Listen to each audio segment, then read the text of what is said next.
streaming, we welcome your participation as well. For those that are unfamiliar with Invent2Prevent, it is an experiential project that challenges tech-savvy high school and university students to develop campaigns, initiatives, products, and tools, kind of like a triad of ways to address and prevent targeted violence, hate crimes, and terrorism. But this is important. These are campaigns they think will work, not you in the audience. It's a youth-driven focus. The creativity comes out of their minds. I've always said, your students are like a Geiger counter. They get to identify the hate profile in the communities before law enforcement, parents, and teachers.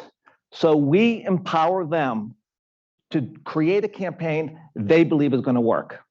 So today, we're going to, in the morning session, have 3 high schools that was selected by CP3 as the top 3 out of 35 schools that started in January and finished the program in May.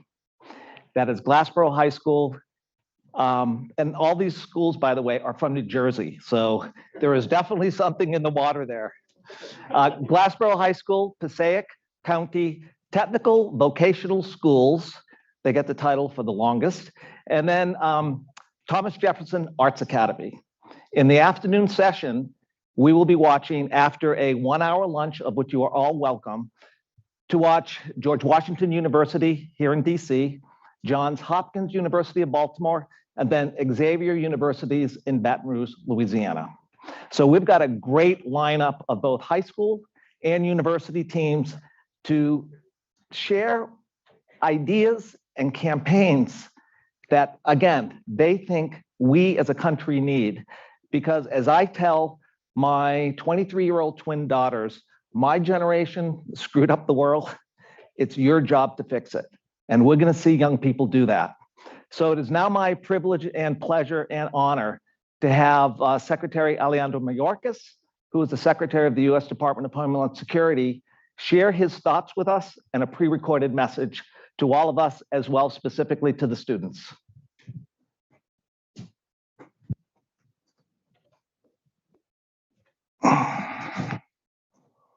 Good morning, everyone. 4 years ago, a white supremacist killed 51 people and injured 41 others in a horrific attack on 2 New Zealand mosques.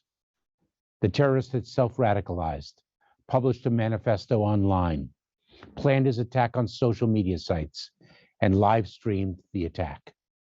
His attack signaled a changed paradigm. Terrorists were no longer hiding in the shadows. They were using widely accessible social media sites to radicalize, organize, and plan. More than 50 countries and 8 service providers, including Facebook, Twitter, and YouTube, came together in the aftermath of the attack to sign the Christchurch Call, an effort that brought world leaders and tech companies together to reduce social media's role in fueling terrorism and violent extremism. That effort is getting results, setting new standards for technology platforms and building a collaborative community of problem solvers around the world. Late last year, the Christchurch Call launched a new effort with the governments of the United States and New Zealand, alongside Twitter and Microsoft, to develop new technology that will help researchers better understand the role artificial intelligence-based social media algorithms play in fueling violent activity. This response to the Christchurch tragedy demonstrates how critical public-private partnerships are to ensuring we in law enforcement, including in the Department of Homeland Security, are fully meeting our mandate to keep Americans safe. That is where creative thinkers with unique skills and perspectives, like you, come in. The threat environment is constantly evolving, and we need to think outside the box about how to keep our communities safe. The work of the Center for Prevention Programs and Partnerships is doing just that. The imagination and determination of the people in this room will help us solve our toughest challenges. That is why I'm proud to welcome all of you to the Spring 2023 Invent2Prevent final presentation and competition. The Invent2Prevent program gives some of our nation's most talented young people an opportunity to play a pivotal role in the prevention process and help us better understand the threats faced by individual communities. Teams were challenged to consider not only how they might counter targeted violence, terrorism, and acts of hate, but also how to empower initiatives that advocate for community connectedness and inclusivity, mentorship, and the accessibility of pro-social activities. Each of the finalists here today has risen to that challenge. Representing Maryland, New Jersey, Louisiana, and Washington, D.C., you are finding imaginative ways to help combat social isolation by bolstering positive in-person and online behaviors. You are better identifying mis and disinformation and helping to dispel it by fostering critical thinking, analysis, and dialogue. You are helping school counselors support the emotional well-being of your peers and steering young people away from violence and bullying. You are countering ill-intentioned individuals seeking to isolate and recruit vulnerable individuals over the internet. The students in this room are all addressing meaningful and lasting change. I thank you for your dedication to your communities. The work you are doing is extraordinary. It is vital to safeguarding our future.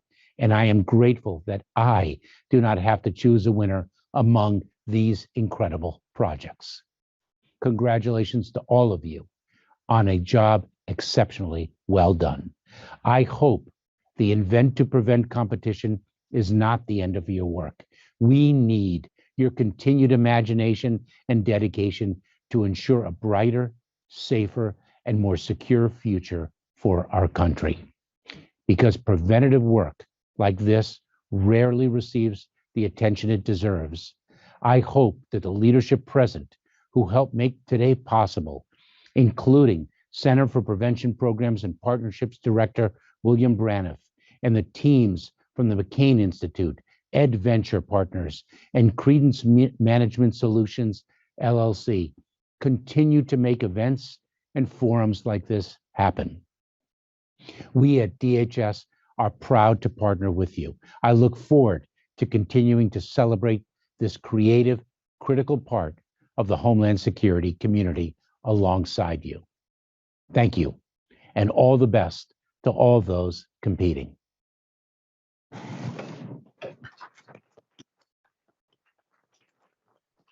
Thank you, Secretary Mayorkas. So to provide you with some information on how the day will be going, the high school teams will have 12 minutes to present their strategies, campaigns, output, and tactics. The universities get 15 minutes. After each of the presentations, the 5 judges have 10 minutes to ask really good questions. And after all teams have answered questions, you will be escorted to a green room where you have approximately 15 minutes to assess your scorecards and decide in reverse order, to build some suspense, who places third, second, and first place. So we will repeat that process both for the morning session with the high school students as well as the afternoon for the universities. Lunch catered, please join us at 12. We resume at 12:50, try to be back in time for the collegiate competition. At 3 o'clock, after the collegiate awards have been done, we have a 1-hour social. Please join us. Students would love to talk to you. So with that said, before I ask the first team to the stage, I would like to introduce our judges to you. And just stand up briefly when I introduce you and face the audience so they can see who has the absolutely unenviable task of deciding who's going to be on the podium. Matt Ashmore, Senior Policy Analyst, U.S. Department of Homeland Security. Bruno Diaz, Associate Director of Field Operations, Midwest and South Central Regions, Center for Prevention Programs and Partnerships, Homeland Security. Marlena Salo, Executive Director, National Disabilities Rights Network. Dave Fortier, who's our pinch hitter. He is the president and founder of One World Strong. And Tristan Van Deventer. This is really cool. We decided a couple of years ago to invite former Invent2Prevent students as judges. It's fantastic. Their perspective is really innovative compared to having seasoned prevention professionals. So Tristan, thank you for making the trip up from Middle Tennessee State.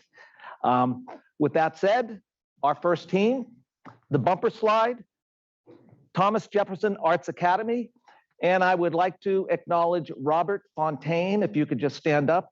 He is the faculty that made this happen.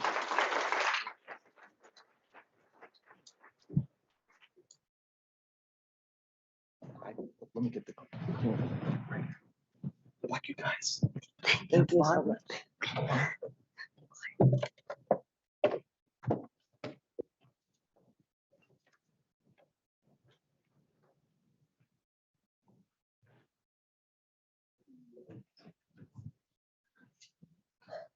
Adriana Kutch, Palisa Loabo Melendez, and Tristan Peterson. These are all children who suffered the same fate. They all died by suicide because they were victims of bullying. We're here today so we can stop that, preventing that from happening to more people in the future. My name is Rochelle Sanchez. My name is Ella Martinez. I'm Fatima Rosas. I'm Emily Bailey Richards. I'm Dory Madrid. And this is My Room. My Room is an application we developed to combat against bullying. As freshmen, we understand how big and a prevalent issue that bullying is in our society. So we chose to combat that. Our goal is to lead these kids in the right direction and stop them from going down the path of bullying. As you can see on the screen, it's a room with a bunch of little features that allow the user to face their struggles and release all of their unwanted and negative emotions. Our ultimate goal is to implement these healthy habits into their daily lives and stop them from inflicting harm onto others. We're creating a virtual safe haven for our users. As Dory said, bullying is a prominent issue amongst teens and children. I mean, all of us on stage have been bullied at least once. This is why we have decided to target adolescents ages 11 to 15. We decided to look deeper and ascertain the reasons why bullies act the way they do. Through research, we have discovered that over half of kids and teens who bully have some type of underlying issue or cause, such as being abused or being bullied themselves. All right, let's dive into some percentages, shall we?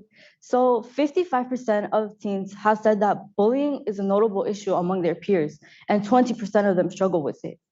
Now, our freshman class has taken some surveys, and we have gathered that 80% have said that bullying is a notable issue in the school, which is a big no-no. So our project goals are to connect with teens and get a better understanding of their emotions.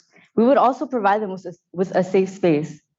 Now, My Room will give the user access to online mental health resources. Now, on to the fun stuff. Can I get a show of hands of who here has a journal or uses their notes app to vent and write out their emotions? Okay, a pretty good amount of you. Now, our generation uses the notes app to write out their frustrations so their emotions aren't being bottled up, because we all know that that can lead to can be negative in the future. Now, as for the poster, we see them everywhere we go, like dream big and believe in yourself. So our poster tactic creates a positive environment by surrounding the user with motivational and inspirational words. So, carrying on from what Emily said, we are now going to get into the mirror. Imagine this. You're getting ready for school, and right before you leave, you decide to take one last look in the mirror. What you say to yourself in that moment determines how your day will go. Having a positive mindset is key to having a great day. This is exactly what this feature is for.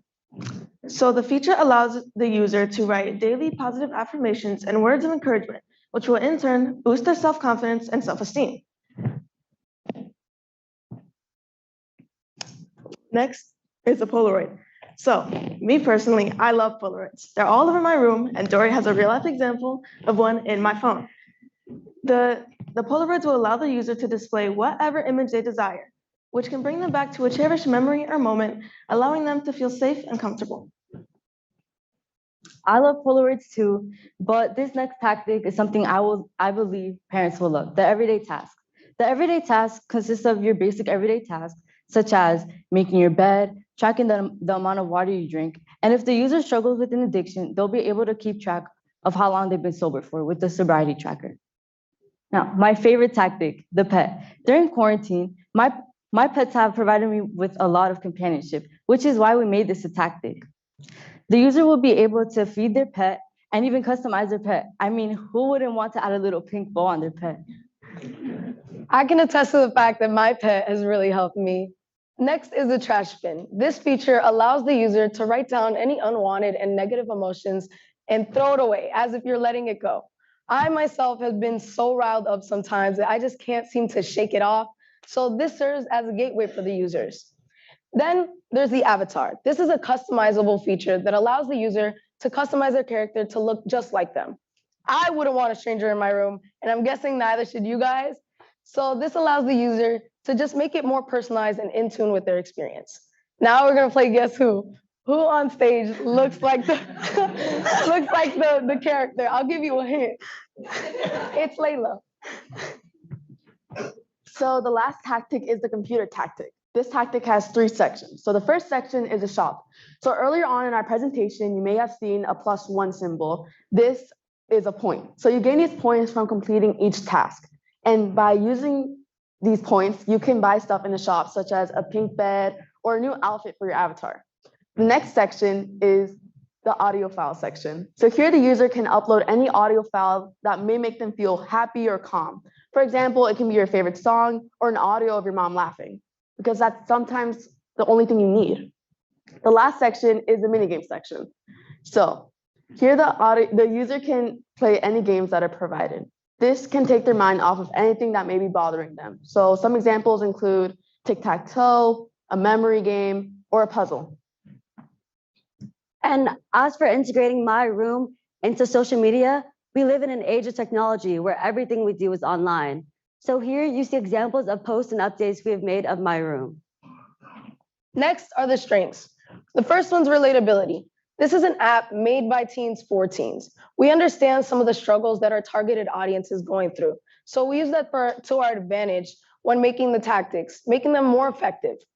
Then there's the game style. The fact that this is a game in itself makes it more appealing towards our targeted audience. Just like Emily said, we live in an age of technology. So we took that into account when making the app.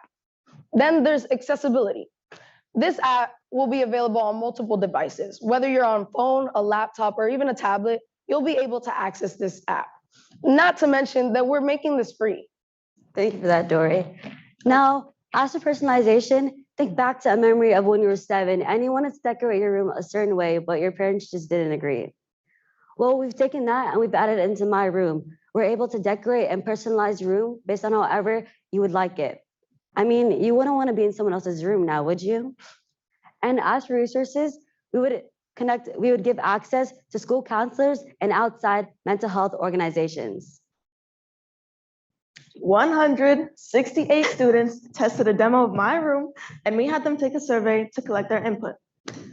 So 80% of them said that my room could help them calm their negative thoughts. 95% of them said that my room could help them in the long term.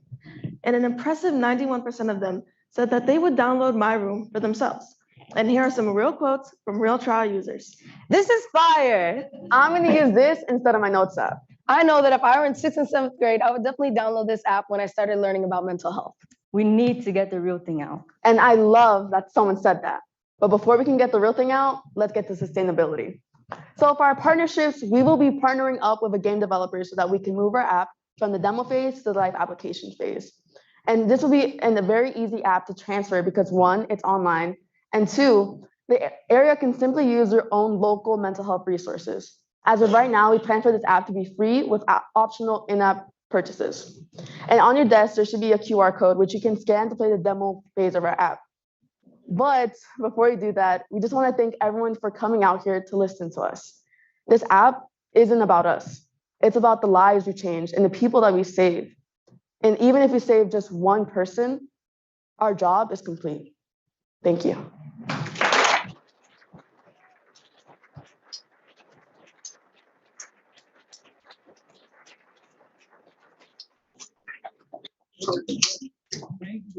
My room, impressive. Judges, please ask the team questions. I'm going to have my iPhone here, not for texting, but for monitoring the 10-minute countdown. Please begin. So congratulations, that was fantastic. Thank you. Thank you. Question for, I guess, all of you. So you talked about sustainment. Can you go a little bit deeper about where it might be in a year? So you're working with a game producer now? We will be. You will be. Okay. Yes. So you've talked to some? Not yet, but once we are back, we will be talking to some. Okay. That's, talk to many. Yes, many. Okay. Do you have some in mind now? Not as of right now. Okay. Maybe we can catch up after. Right, Okay. yes. Hi, congratulations. Thank you.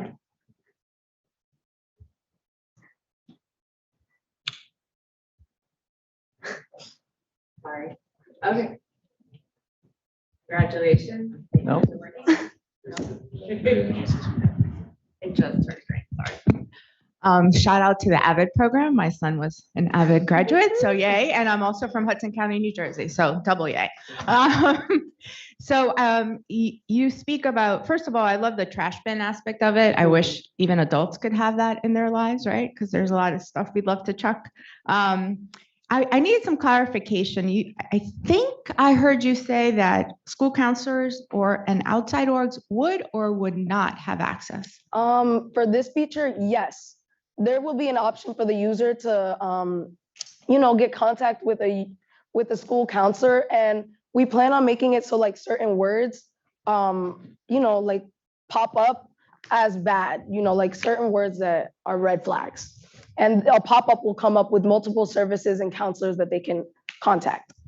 So it's the user that would be able to reach out. It wouldn't be like a counselor would automatically reach out to them. It's the user will be provided resources and they make the decision? As of right now. Okay. No, I'm not trying to Yeah. change your goal. I'm just trying to get clarification. So as a former teacher and as someone who works with youth with mental health diagnoses, I think you're on the right track in allowing the actual user to make that decision and not have someone automatically reach out to them, because it can seem Forceful. yeah. And also it might make them feel like I'm being watched. And it can have a very chilling effect on them even using the app. We had people comment on that when we had the survey. Mhm. They were like, well, I don't want, I wouldn't use this if people were watching me. Excellent. But overall, I really love what you've created here. And I hope that you can find as many folks that are interested in getting the app set up for you. Thank you. Hello, great presentation. Quick question. In terms of how you're going to be promoting this app, you talked about posters, which is a great idea. But some kids may feel hesitant to take a picture of a QR code in fear of maybe being bullied for doing that. Do you have plans to maybe incorporate the QR code into maybe as a tile when a kid logs into their Chromebooks so they can have access to the QR code in a digital format? Sorry. So in our school, in our district, right, we have ClassLink and Pearson. It's basically a website that encompasses a bunch of school apps, and we plan to have My Room there and available for every district in the nation. Great, thank you. You're welcome. So how do you plan to track the impact on students to make sure that it is benefiting them? I can take that one. So we can implement surveys in the app that pop up like ads on the bottom that are optional. And we plan to make it on app stores so we can add reviews where users will be able to implement their feedback and give us more feedback so that we can add more like impactful features and base it around the user. I just want to say it was a great presentation. It's a very innovative idea. I am curious, you mentioned partnerships and you want a partnership with game developers. I wonder if you've considered reaching out to maybe an adolescent behavioral experts to potentially look at the content you're creating to see if they can do something innovative in that regard. I'll take that one. Okay, so we actually come from an arts academy, so we are always surrounded by different majors. So we definitely have considered that, and even like for our artwork of my room, oh, it's not there anymore, but we even had another student design the artwork for the app. So that will definitely be taken into consideration. Thank you. Okay, one more question. So there's going to be a lot of personal information being uploaded into the app. Can you talk to us a little bit about the safety measures that are going to be put in place to safeguard the information that's contained within the app? I can take that. So basically, my room would be encrypted, and it would also be like, I know how a lot of games have like player versus player, like it's a multiplayer game, but this would be to that one user by itself. So no other user would be able to,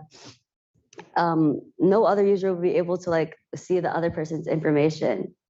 Perfect. Thank you. Yeah. Just another general question. What type of obstacles did you hit? I know this was a very short time frame that you were working on this project. So I'm just curious what challenges you faced. Well, from the feedback we got, a lot of we were trying to make like our first demo that we made wasn't as interactive, but as we got more feedback, the second demo that we made more interactive, and we're also looking at the tactics like, is the user really going to benefit from this tactic? I would like to add on that the demo that you guys are going to play, if you choose to, we programmed it ourselves using a website. So that was definitely a challenge that we ran into, finding something that could be like functional on its own.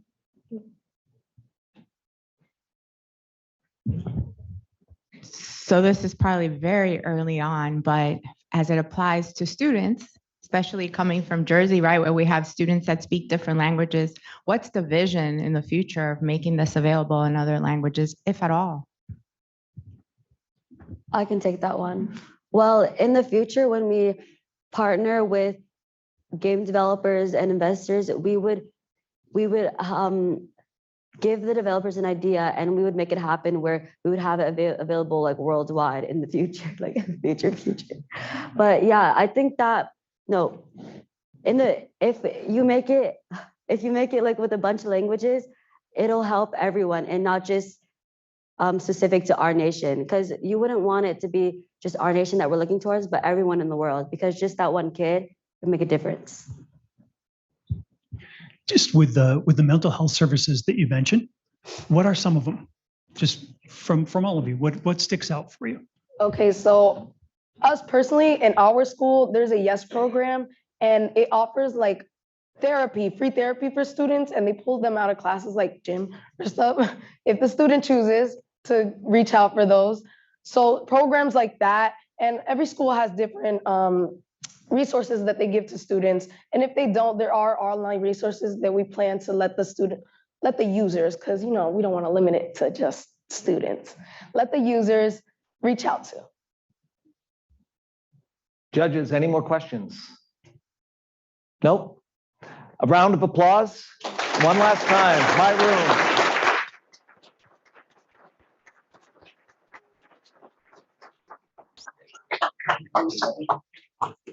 Great.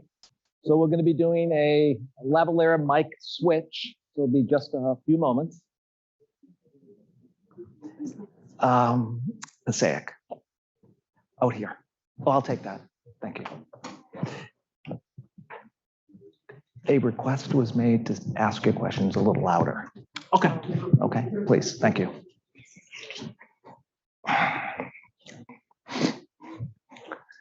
While the team is miking up, just a quick data point.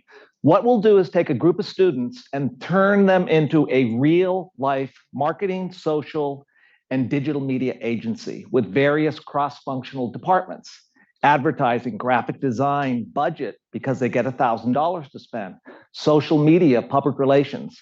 So the students get an opportunity for experiential education, project-based learning, which is a really powerful component for skill development. where this project continues on after the program period ends. So that's kind of like the methodology of what you're seeing as they formed themselves into a social and digital media agency.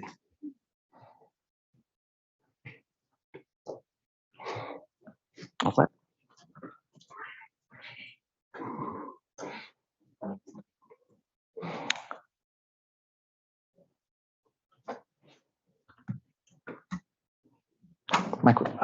Yeah. Please join me in welcoming Passaic County Technical Vocational Schools. Ending in sensibility.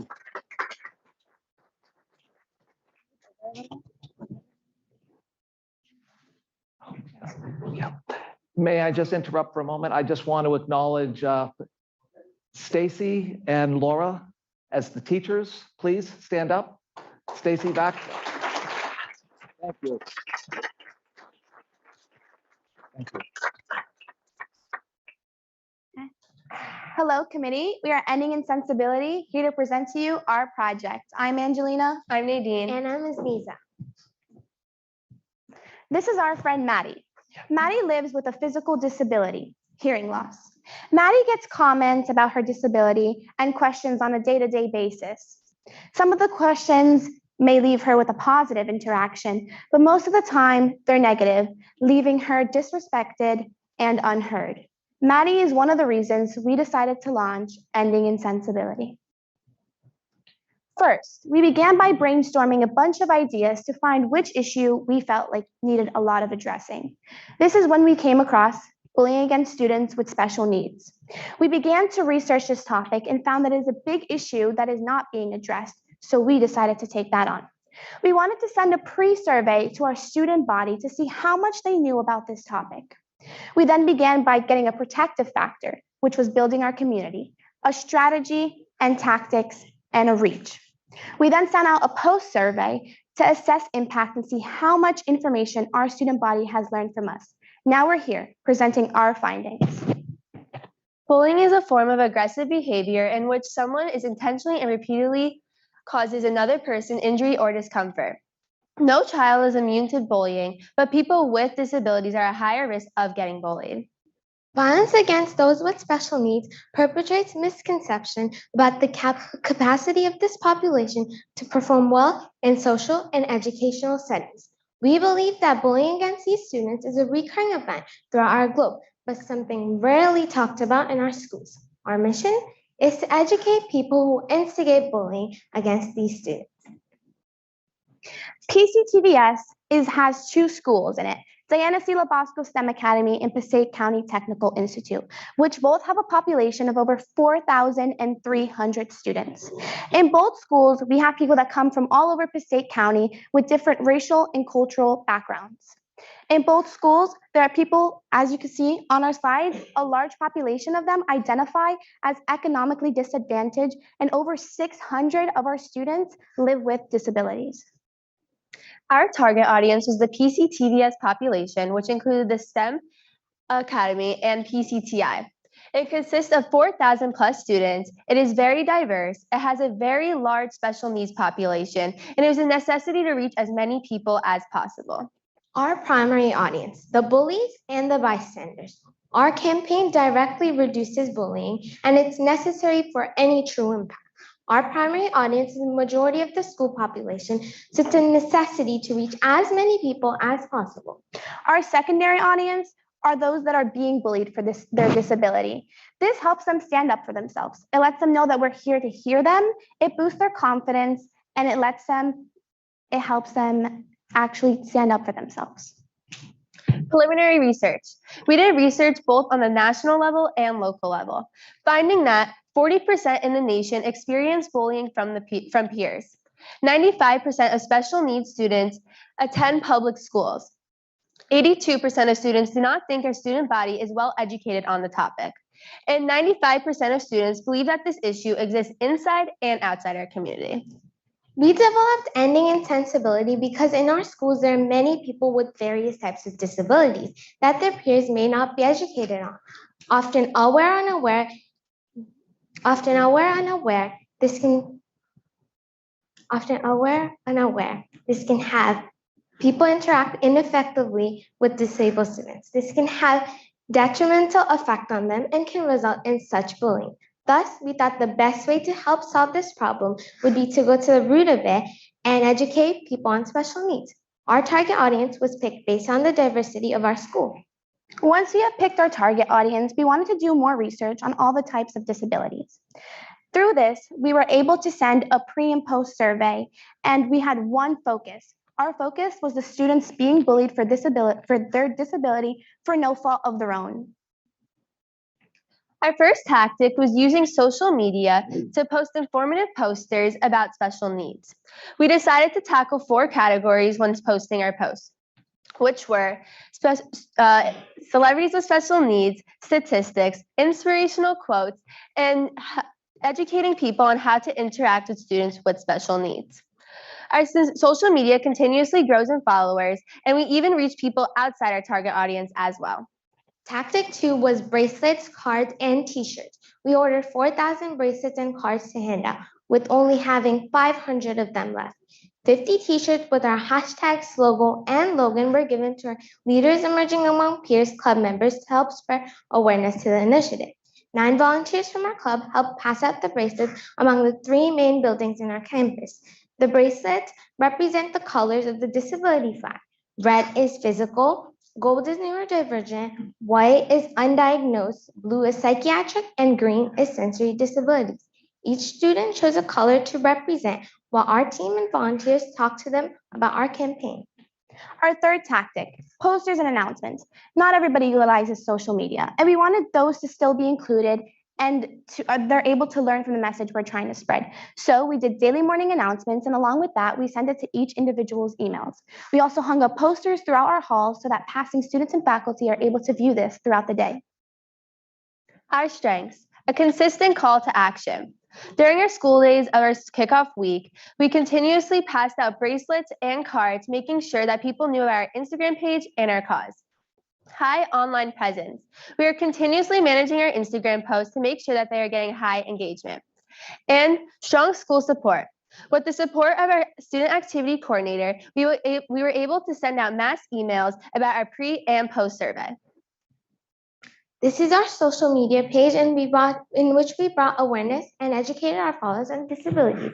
Some example posts include quotes from celebrities, and tactics on how to talk with people with special needs. Also, to point out, a famous celebrity noticed our post. Assessment of effectiveness. We were fortunate enough to have a student feel comfortable enough to tell us her story, so we interviewed her during our campaign. This student said that people would judge how she looked based off her disabilities, and they say to her, "You look scarier. Do you understand?" This student felt as if you shouldn't treat each other like this. You're supposed to be peers. So overall, we were able to have a positive impact and make someone feel comfortable enough to tell us their story. This was an example survey question from one of our surveys. We got a total of 496 responses. And the question was, how well educated would you say you are in terms of disabilities and special needs? We had it on a scale of 5 to 1, 5 being that they were capable of teaching others. These are the results from our post survey. 15%, which was the increase of rating of their knowledge of special needs. An impressive 82% increase of students' assessments of the school population's overall education on special needs. And 57% of students of how much their knowledge increased after viewing our posters. We sent out a post survey to our participants from pre-survey and asked them one thing they learned. Some responses are as follows. People with disabilities are still people. Everyone deserves love. I learned that there are people out there who care for those with disabilities like my sister and who will listen to her. One thing that I learned about the campaign is that people with disabilities have the capability of functioning as everyone else, no matter their disadvantage. And people with disabilities aren't different from others. The sustainability of our project is it can be done with little resources or many resources, and with little time or much time.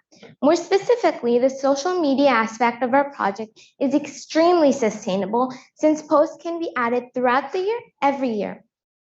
Posters can always replace old posters in our building. Bearing all this in mind, it is evident that our project is replicable across various circumstances, even circumstances as tight as the ones we had. Scalable. Our project is easy to implement in smaller or larger schools. We plan to reach out to the 35 public high schools in Passaic County and beyond. Our target audience can be enlarged by getting in touch with other high schools, thus reaching their students as well. We can create a PDF of printable posters that they can put up around their building, pass out bracelets, along with verbally spreading information about our campaign regarding bullying students with special needs, much like we did in our school. School platform. We plan to work closely with our students' activity coordinator and administrators in order to reach a larger number of our student body. We are currently in the middle of planning an interactive assembly for our students to spread our message even further than we have already. We also plan during our week of our initiative to include ending insensibility into an elective courses curriculum. Our country and state. We plan to propose a week in March or April called Bullying Students with Special Needs Awareness Week. During this week, schools all around the nations will be able to create their own posters, much like we did, hang them up around their schools, or post them on their Instagram using our slogan, Ending Insensibility. Continuation. We plan on continuing our initiative by either implementing this into Disability Awareness Month in March or Bulldogs Take Action Week in April. We also plan on allowing students to create their own posters and put up around the school to spread even more awareness. We would also create an engaging and interactive assembly with a guest speaker. For now, the best way to create more awareness is increase coverage on our Instagram page, Ending Insensibility. The real disability is insensibility. Thank you.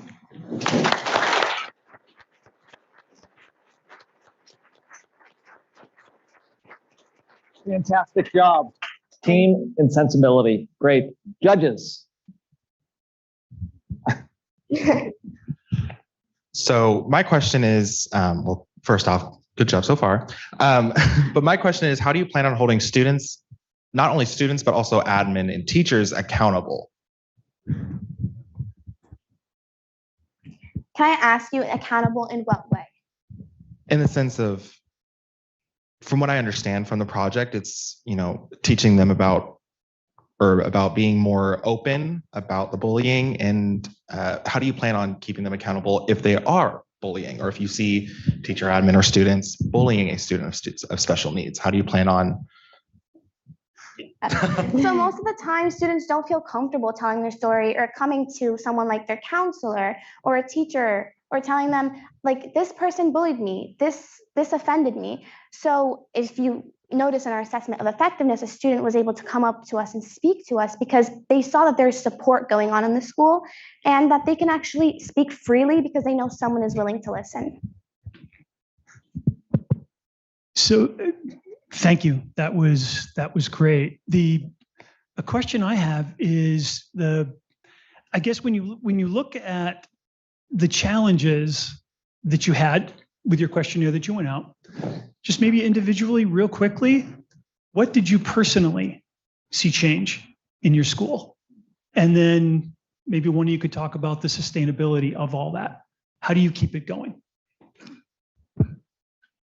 Can you repeat that one more time?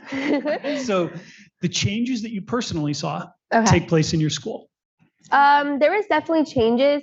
You can set, like, in our school, like, obviously people do joke around, but in a mean way. I didn't see more of that after we did kick off our campaign. And especially, like, just my friends personally who do have a disability, they did tell me that, like, they haven't heard any of those comments. Like, people would make those underlying, like, sarcastic jokes, but you don't hear that as much because people are, like, aware now, like, those are hurtful, and, like, the way to phrase that question, like, how to correctly do it and not be offensive.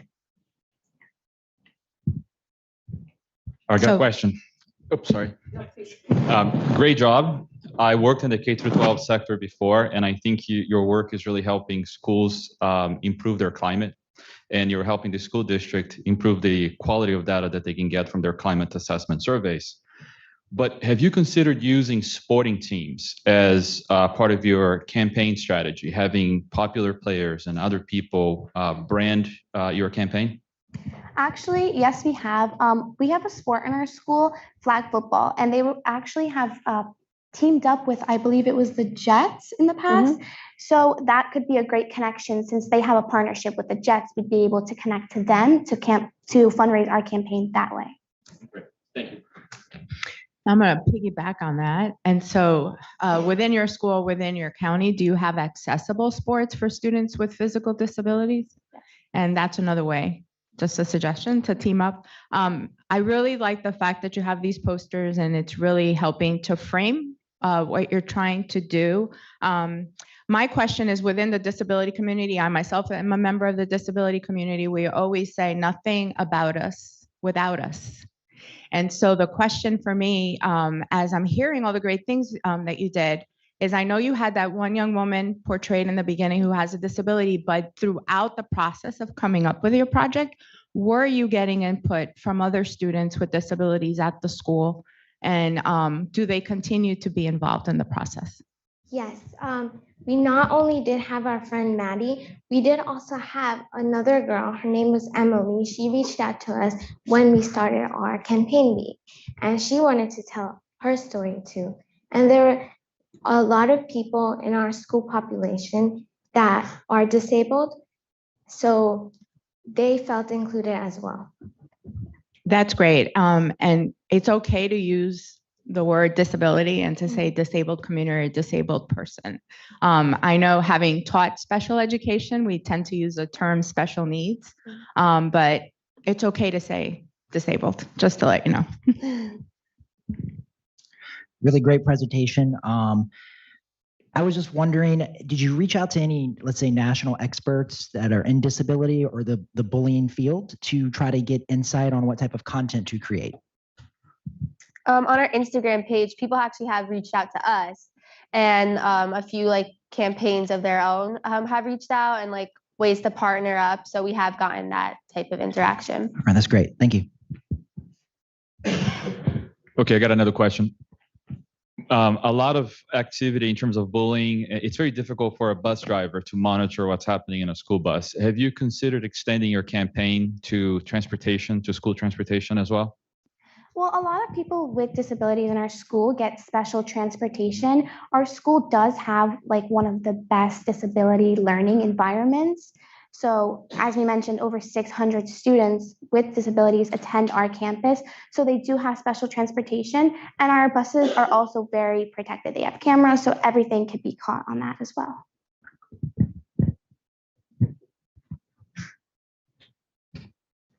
So I know that you're looking at doing, I think one of the last slides, it's like multiple campaigns, like every month with a different color and a different. So I wouldn't be who I am if I didn't say this. So just remember that disability is embodied literally and exists across all demographics and social justice issues. So any of those issues that you have up there or any of the topics you have up there has a disability component to it. So I know you're looking to do like a week for disability awareness, but just bring it home every time you're doing awareness of any sort, that we are everywhere. And so anything that's happening within your school is affecting students with disabilities. So thank you very much for this. Any more questions, judges? Please. I have one comment. With I know you're trying to do an awareness program in March and April. Have you also considered to do something in the fall? I believe in October you have like the National Bullying Awareness Month as well. So that could be something that you could run in the fall, and you could sort of double whammy since you're dealing with bullying and disabilities. Yeah, of course. It would definitely be effective to get both ends of the school year, like starting off in the fall and then ending it off. So they have it in the summer as well. And it's a great idea. Thanks. Just one more with school administrators, teachers. Did you get direct feedback from them, and can you share that with us? We did get direct feedback from them actually. Before we began interviewing students, we were deciding what do we go with? What are we going to make our campaign about? We came across this idea. So we talked to our teachers and we're like, does this go on? You mean our faculty that are here with us today, they're guidance counselors. So everything goes to them. So yeah, they were able to tell us some stories. Obviously, a lot of it happens and it is hurtful to those students. And that being shared with us helped us launch this. We have 2 more minutes. Any more questions or comments? Nope, I think we're good. Again, a round of applause for ending insensibility.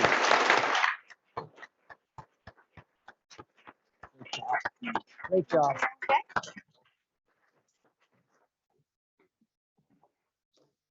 And I'll take a clicker, please. Fantastic. You are so good. Okay, are we ready, team Glassboro? Okay. Okay.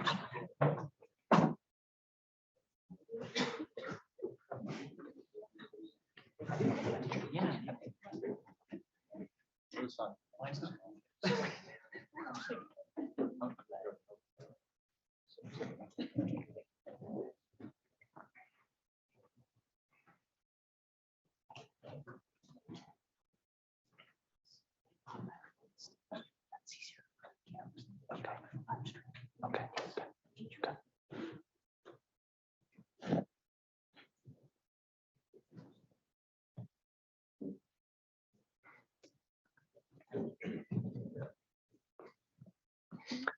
While the next team, Glassboro High School and their RESPECT program, I like to say RESPECT because that's how old I am.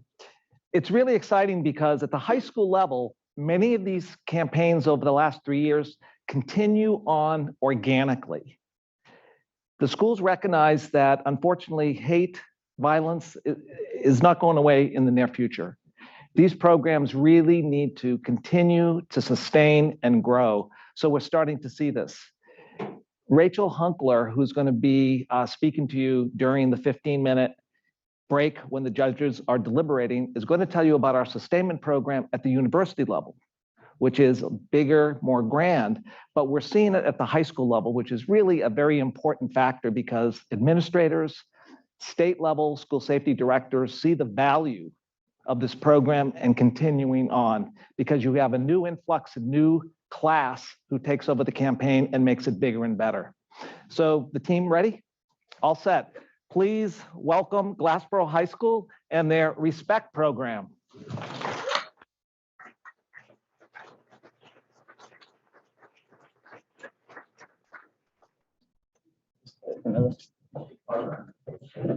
And I'd like to recognize Barbara Jones. Where are you, please? Stand up. Thank you. Come on up.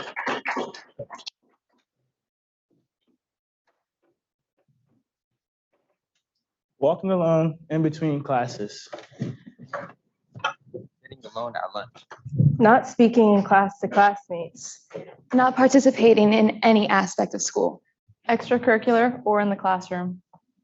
Why? This is the question that inspired our RESPECT initiative.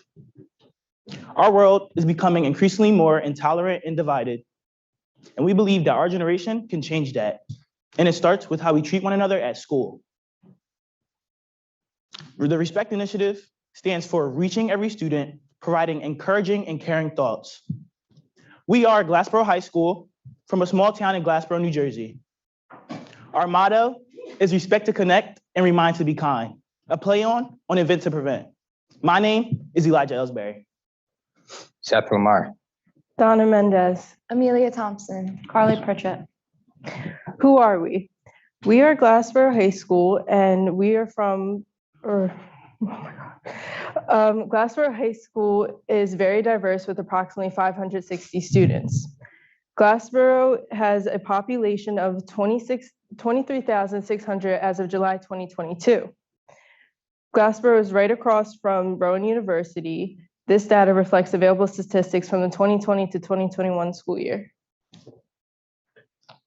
For this project, we chose the socially isolated students for our target audience.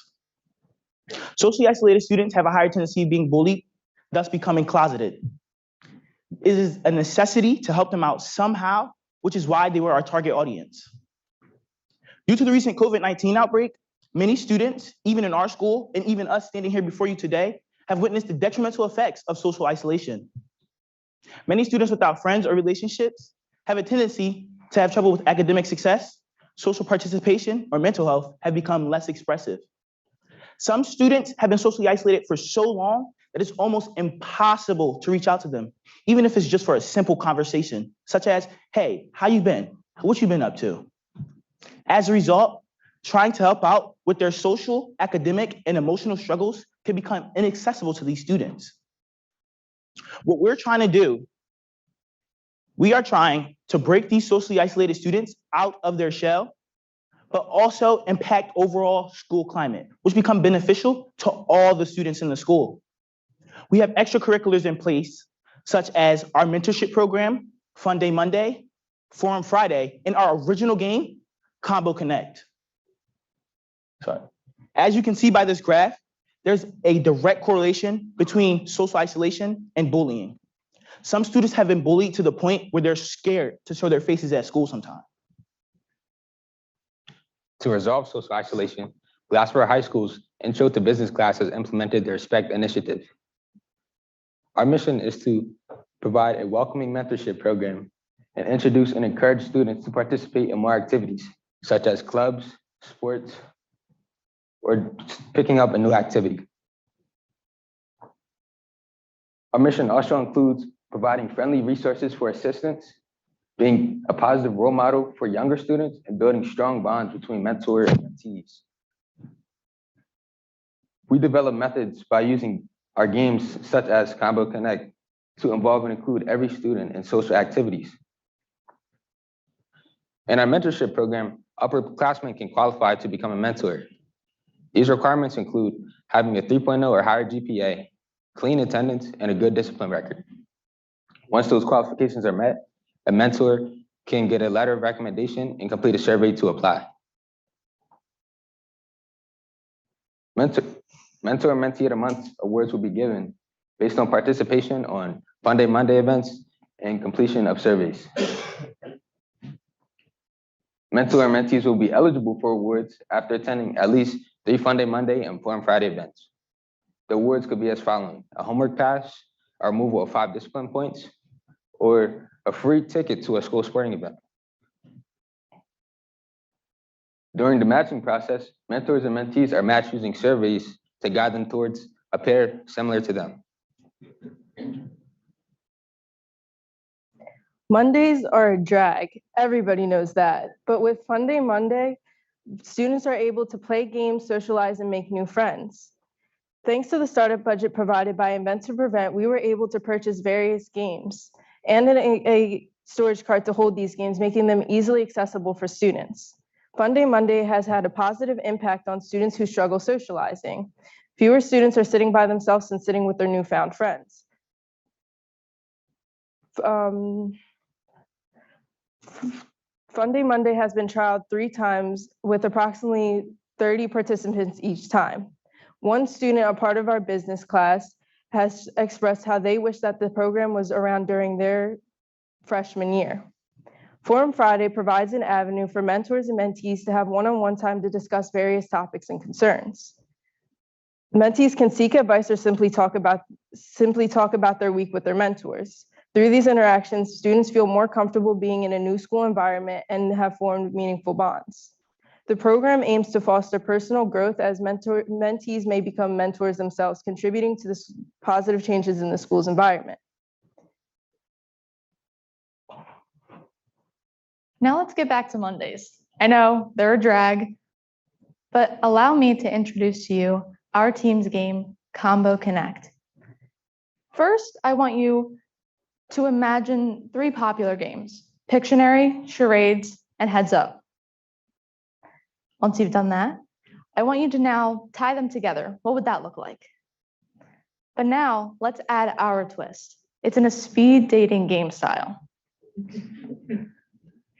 With this style, it allows students to collaborate with faces who are unfamiliar and familiar.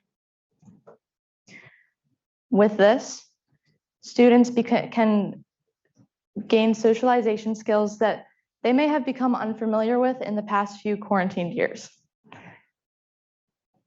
3 important social skills that we hope to teach that we will teach these students is expression, attention, and teamwork. Now, expression is what allows people to reveal their personalities, whether it be verbal communication, body language, or illustration. Attention comes into play when listening, when others are talking, with active listening, comprehension, and patience. Finally, teamwork comes into play when working with a group of individuals towards a common goal. Combo Connect is not only a resource for students to gain these socialization skills that they may lack, but it is our resource to work towards our goal of breaking social isolation barriers. With our mentorship program, we have been able to track the progress of our initiative by collecting student data. If our program proves to be a success, then the amount of hidden infractions as well as disciplinary issues will decrease. On the other hand, GPAs, attendance, and also participation will increase greatly. Our Instagram account, ghs.respect, has given our group the platform and the opportunity to introduce our project and to connect with the student body. We have been able to conduct student polls to learn how to better accommodate our target audience. Throughout the past 90 days, we have had 401 accounts view our profile, and 89 of those accounts have actually engaged with it. Currently, we have 70 followers, but our following account proves to grow weekly. In the future, we plan to add more to our account to make it more appealing to viewers, such as motivational quotes and videos to hopefully inspire them to not only be involved in the program, but to also make their own connections themselves. We also will be featuring the mentee and the mentor of the month on our page, and we will provide a small biography about the pair in the caption, as well as a few pictures of them engaging with each other and participating in Fun Day Monday or Forum Friday. We've also partnered with Rowan University, a school right across the street from us, every Monday and Thursday to help with tutoring. We've also reached out to local businesses in Glassboro to see if they would like to help fund our project and hope to build strong bonds along the way. Not only do we have our Instagram, but we also have our Glassboro Public Schools Facebook page, along with our Glassboro High School's Facebook page, that will keep our community updated on any accomplishments or recent events that we have participated in. As each incoming class of freshmen join our high school, they will be required to participate as a mentee in the program. Once they reach their sophomore year, they will have the opportunity to also participate as a mentor for the new incoming freshmen. By the end of their 4 years, everyone in their class will have participated in the program one way or another. This will create a pay-it-forward system.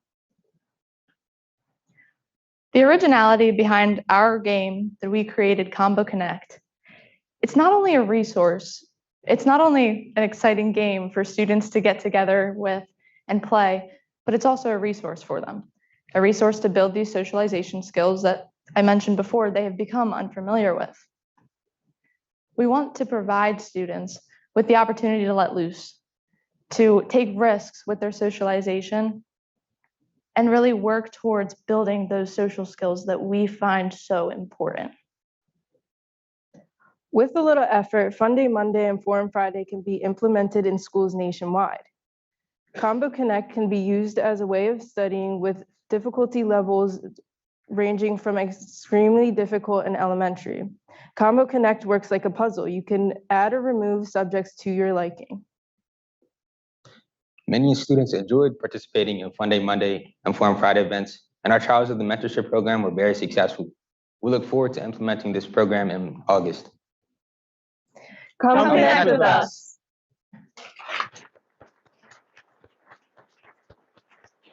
Great job, respect team. Judges, please. Yes, great job. Thank you so much for tackling the issue of isolation, which is a root cause for so many problems. So excellent job. I got two questions actually. One, do you have plans to extend the program so that it's also available during summer school?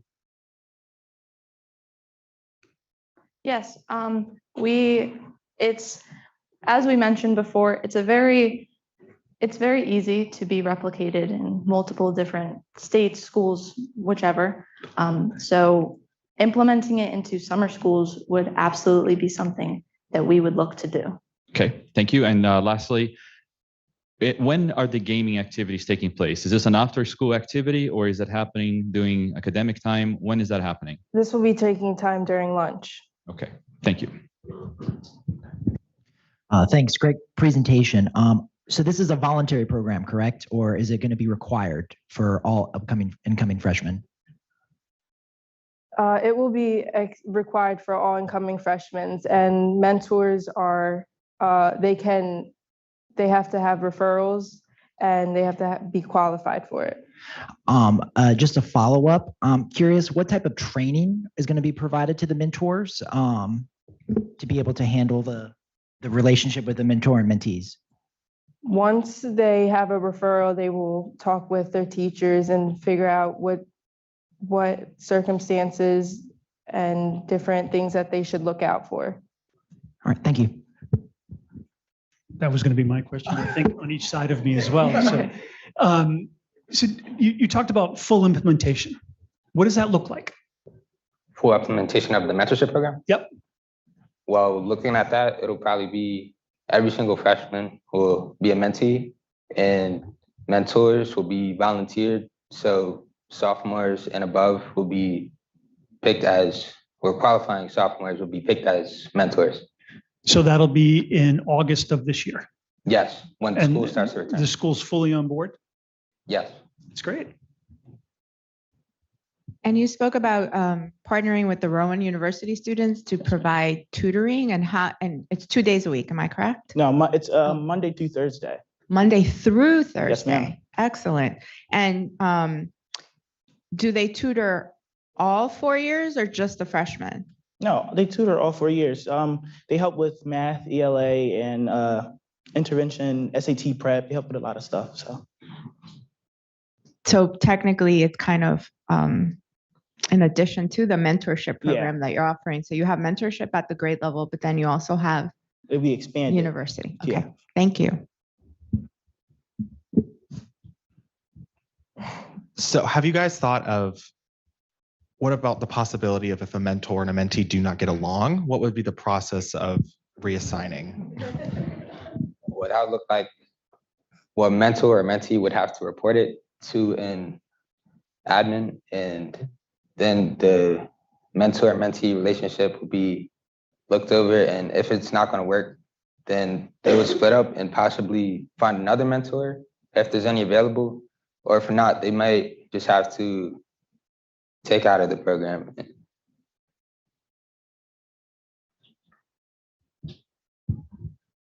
Okay, one more question. So you're already working with the university across the street. Have you maybe considered approaching them about coming up with a scholarship to help you promote more mentors? Could you repeat the question?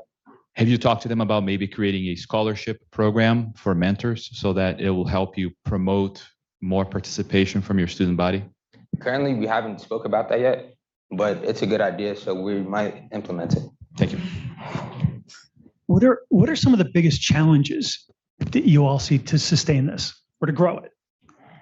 I believe that one of the biggest challenges was honestly talking to our school board about it. And once we fully explained the program, then they were fully on board with it. But I think getting there was definitely a little obstacle that we had.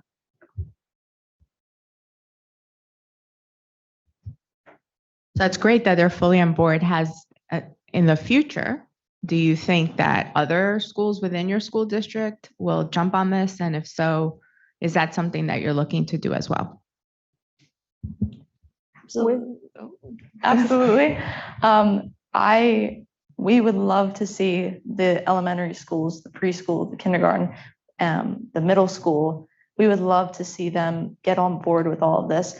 And I think it will open up another opportunity for mentors and for mentees themselves to take trips to these other schools and spend a day with the kids and go introduce the program to them.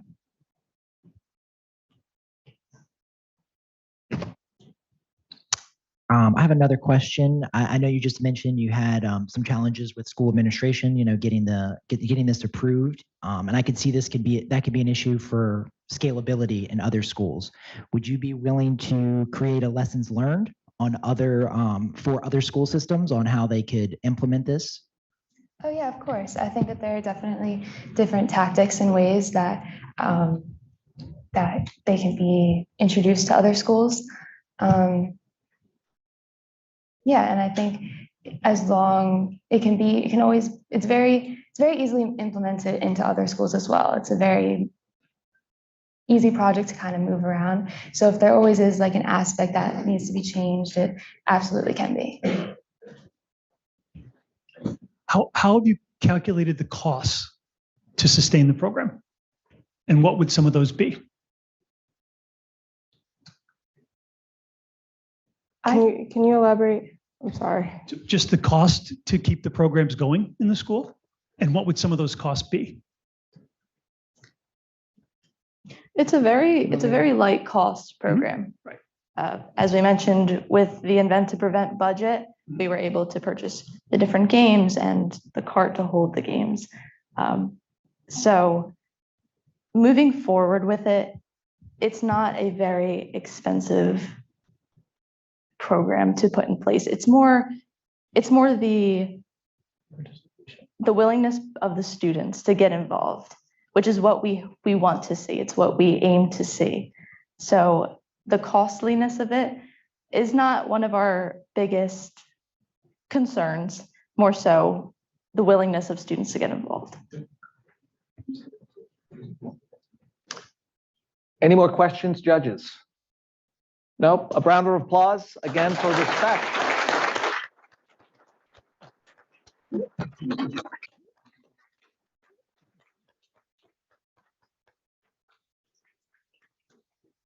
Great. Over here, please. Great job. Great job. Thank you. You can all imagine the weight that is lifted from all those students. This project is 15 weeks old. That's how long it takes to make this happen. Just think about the amount of work that went into this. This project, for good or bad, consumes young people's lives while they go through it. It is life-changing. They will put it on their resume. They will call upon the experience for all their days. And myself, no way could I ever consider doing that as a high school student. It's remarkable. And it's also a testament to the faculty, the advisors. Again, a round of applause. You made it happen. Hand up. Stacy, Laura, hands up. Great. So judges, follow Lydia to the green room where you again have that absolutely difficult task of deciding the rankings today.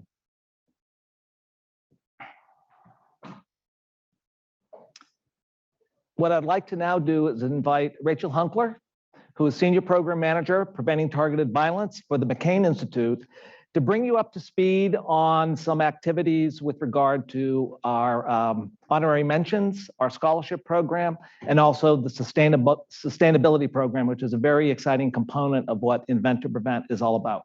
Rachel? Clipper, right here.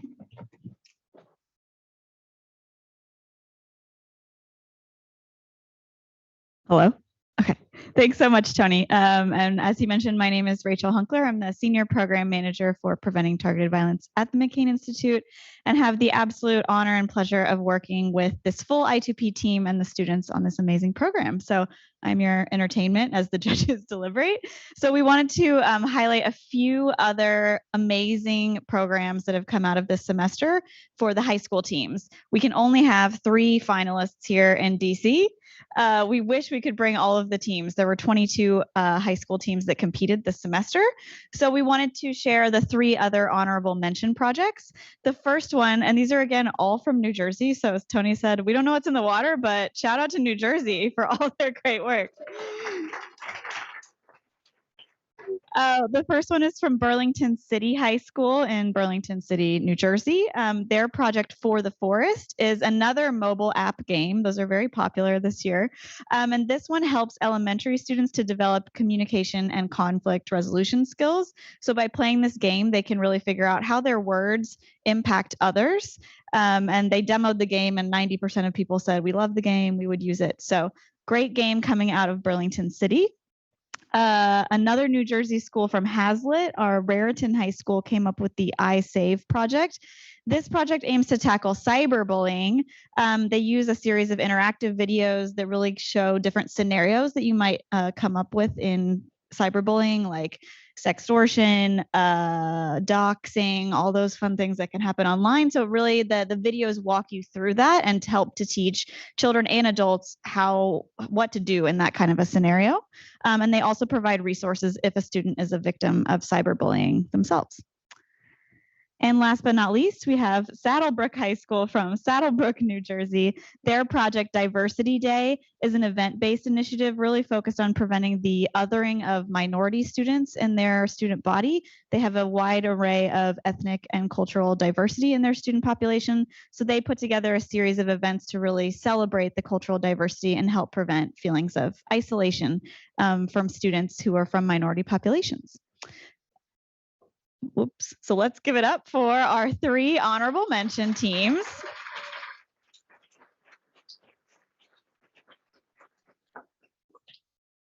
Next, we are very excited to announce our scholarship winners. So every semester, we invite current or former I2P students to apply for scholarships. In the high school case, these would be graduating seniors that are going on to college, and they can apply for up to $5,000 to use to help fund their education of anything related to prevention. We really encourage our students to continue in the field of prevention. So if they're interested in that, they apply for these scholarships. So I don't think either of our winners are actually in the audience today. So shout out on the live stream if they're watching, hopefully. But we have Brooke Richards from Manderville High School in Louisiana, who competed last year.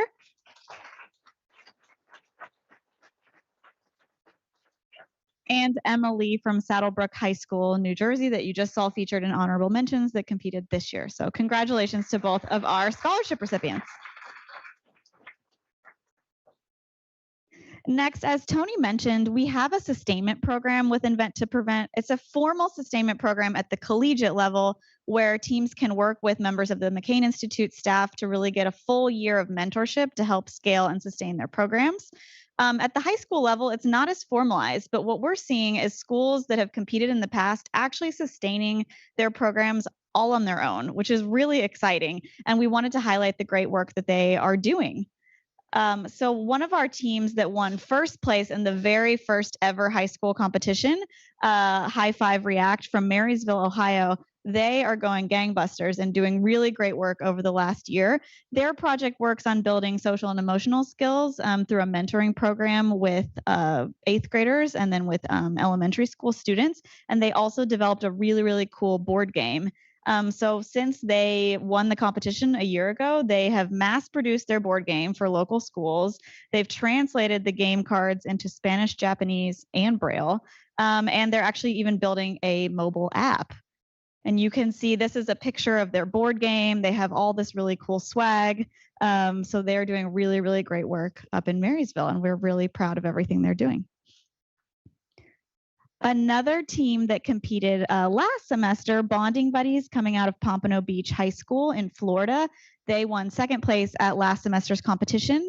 Their project helps to eliminate social isolation, particularly for students from an at-risk population. Again, with a mentoring program of an older student paired with a younger student, and various fun activities like building of creating bracelets, kind of crafts, just really fun icebreaker games to help the students build bonds with their mentors.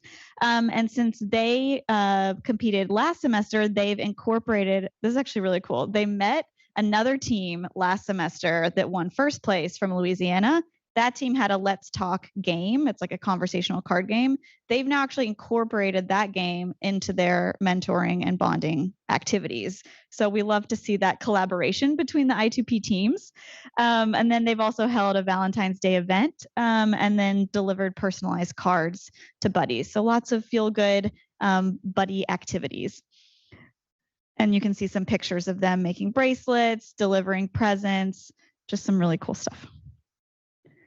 And then finally, we have our third place team that won last semester as well, another New Jersey team from Burlington Township. And their project, Piece by Piece, was actually a puzzle that and a whole initiative that helped to dispel common misconceptions, again, about students from Muslim populations in their school. So what they have done is actually developed an online game. So they've taken the puzzle and made it into an online game. And then they've even expanded their project, kind of taking the same tactics, but this time focusing on misconceptions against students who are part of the Sikh population in their school. So we're excited to see their project continue on. So a big round of applause for our Sustainment teams.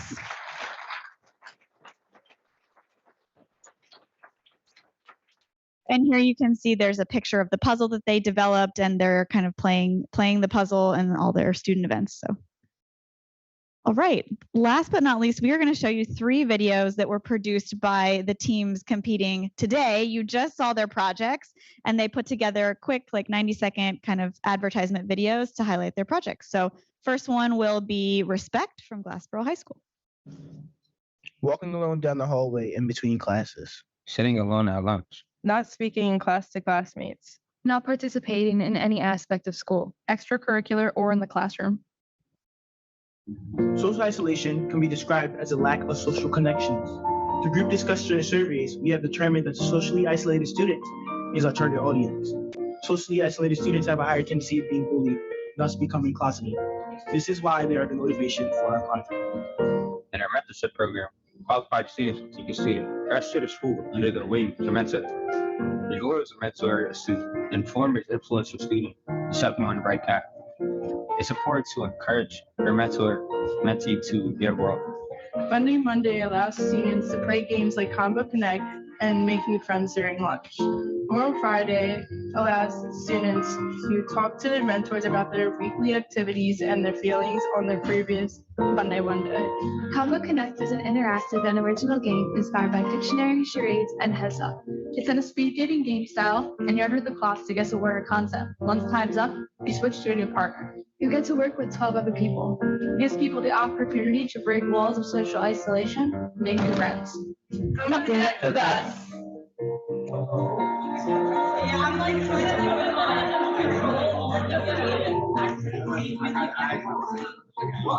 See what we're all about at ghs.respect on Instagram.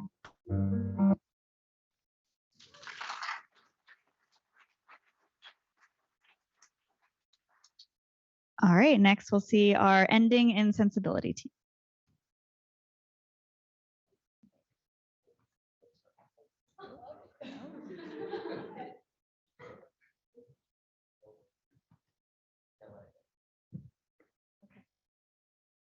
Hi, my name is Angelina. My name is Niza. My name is Nadine. And my name is Solomon. Together, we led the initiative Ending Insensibility at PCCVS. Bullying. When one seeks to harm or intimidate another who is perceived as vulnerable. Bullying is frequently mentioned, though rarely in the case of special needs. Students with special needs are more vulnerable to bullying than others, often due to misinformation.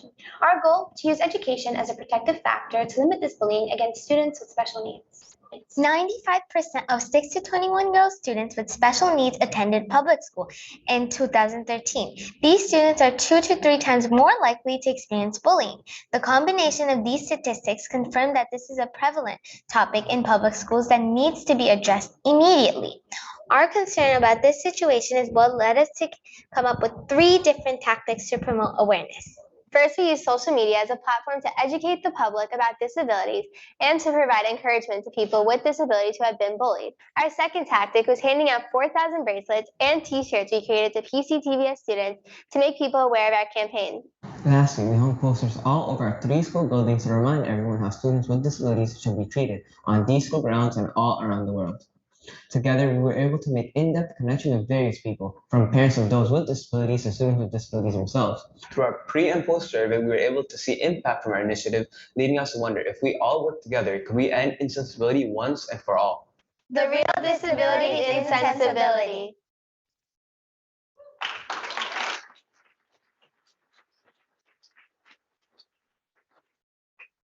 All right, and last but not least, we have My Room from Thomas Jefferson Arts Academy. Hi, my name is Amelia. I'm 14 years old, and I'm from Thomas Jefferson Arts Academy. Recently, Susie's been bullying me. Oh, watch where you're going. I didn't mean to, but I'm sorry. No, That's not enough. I didn't know. Thank you. My name is Susie, and I hate everyone, especially short people.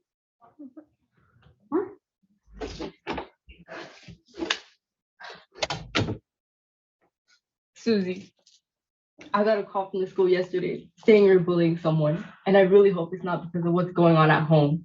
But I found this app called My Room, and I'm sure that it will help you. Whatever, I don't need a stupid app to help me. Just try it, please.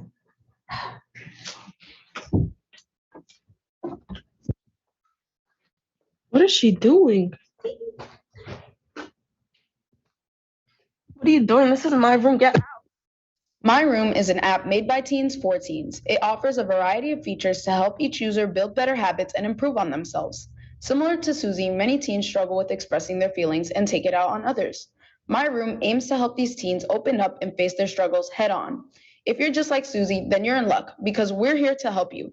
And remember, My Room helps you look on the inside.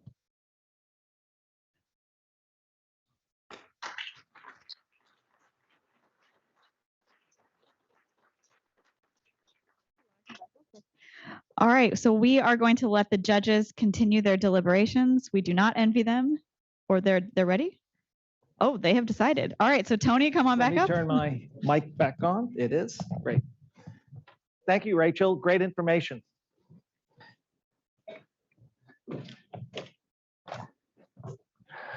Okay, judges.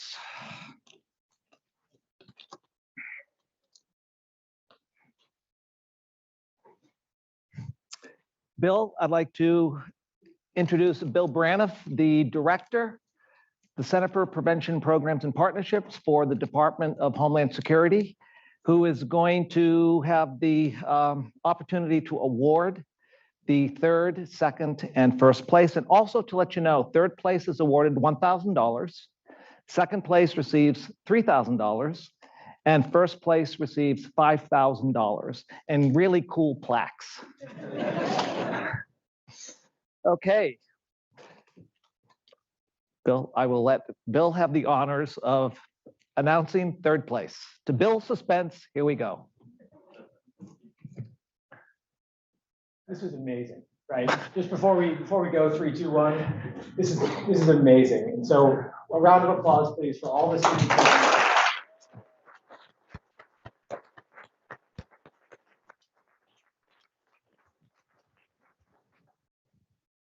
In third place, from the great county of Passaic, ending insensibility.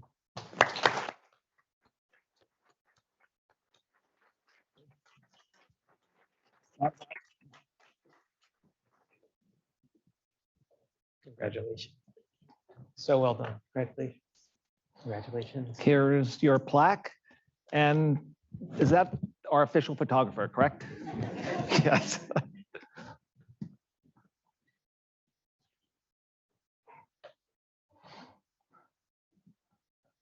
You want to do one without the random guy? Good. Okay, students, let's line up over here because we'll all have to be back up on the stage. Come on back, because then we'll do a huge team photo when everybody is done. Yeah. And in second place, Thomas Jefferson with My Room.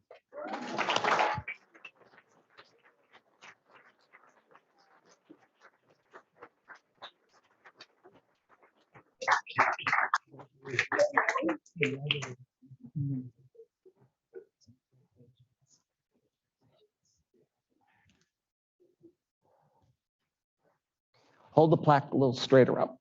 There you go. Beautiful. All right, now I just want the team. Great job. Thank you. Great job.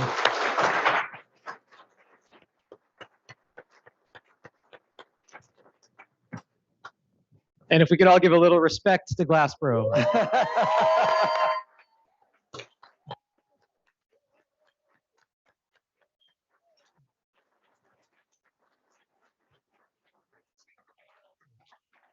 Thank you. Thank you.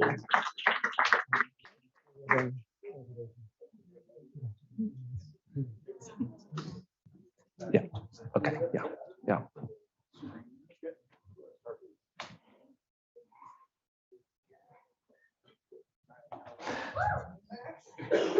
Fantastic. Stay here. Stay here.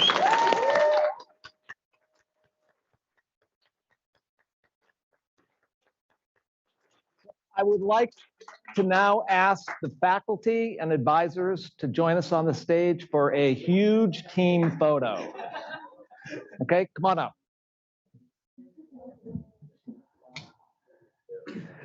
How should we, let's see. Let's do chevron. So everybody, let's just kind of team in with your respective faculty and advisors. Come on this side too. Let's try to take up full frame. Move over. Do we want to do the 3 plaque holders like right in the middle? You're the boss. Let's do. You got it. You get in there too. That was great. Be respecting. That was perfect. Good. Better. Laura and Stacy. Stacy and Laura. Good. Okay. Barbara. Okay. Guys over here. Yes, sir. Let me get out of the way. Yes. Oh, but you have to get in that too. No, you do. We do. We have to. You have to. You have to. Go, please. Come on. Okay. Okay. Okay. Big smile, everybody.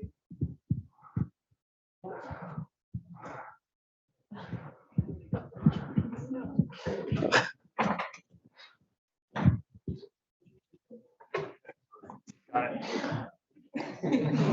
Okay. Any parents want to get in there real quick with your teams or children? Let's do it. Rare moments. Please do. Let's do it. Thank you. Thanks for hanging in there.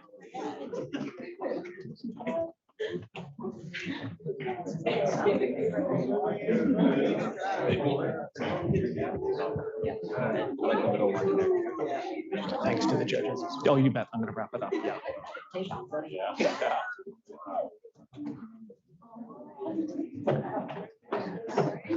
Take those photos, please. All right, let's have everyone face forward. I'm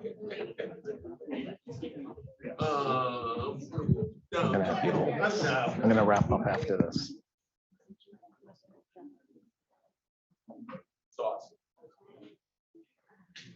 Okay, good. So I would like to do team photos with faculty in them as well. Okay. Just individual. Okay. So what I'll do is still do it now or wrap up? Wrap up. Okay, great.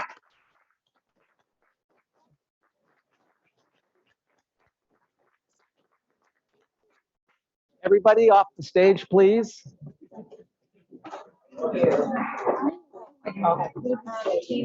You want to say any wrap up? Because you're going to be doing wrap up. College. Okay. Congratulations. Pretty amazing. Yes.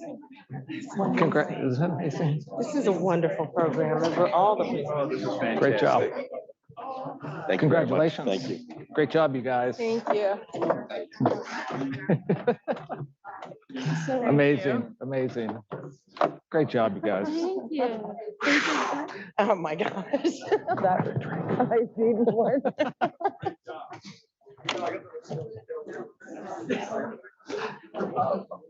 We're going to wrap up, but before we do, I'd just like to provide some closing comments. My first is to the students themselves who worked inordinately hard over the course of the semester as today's learners and soon to be tomorrow's leaders. You have truly done remarkable work. You are the bright light that shines. And we know you will take this experience, your understanding, more understanding of the protective factors, and really make impact in the world. I want to once again thank the advisors and faculty, your leadership, your guidance, your answer when I asked you, would you like to do this? And not knowing what you're really going to get yourself into. So thank you.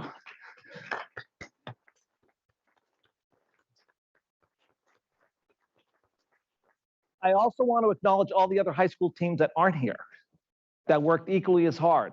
And they wish they had the opportunity. We have the top 3 teams come, but they deserve recognition as well. I'd like to thank CP3, who funds and supports this program. It genuinely, as you can see, is making a difference. It's also creating the next generation of prevention practitioners. We need that. We need young people to have careers to prevent bad things from happening. I'd like to thank the McCain team, Credence Management Solutions, the Adventure Partners team for working very, very hard with commitment, dedication over the course of the term to make this happen. And I want to thank you all because the students do it for the event, but they also do it for the audience. So thank you for carving out precious time to be here, as well as those that are streaming. We appreciate your use of technology to join us, whatever that may be. So we have about 15 minutes before lunch. This officially wraps up the program. And I want to thank the judges because you had probably the toughest job in the room today. Okay, thank you.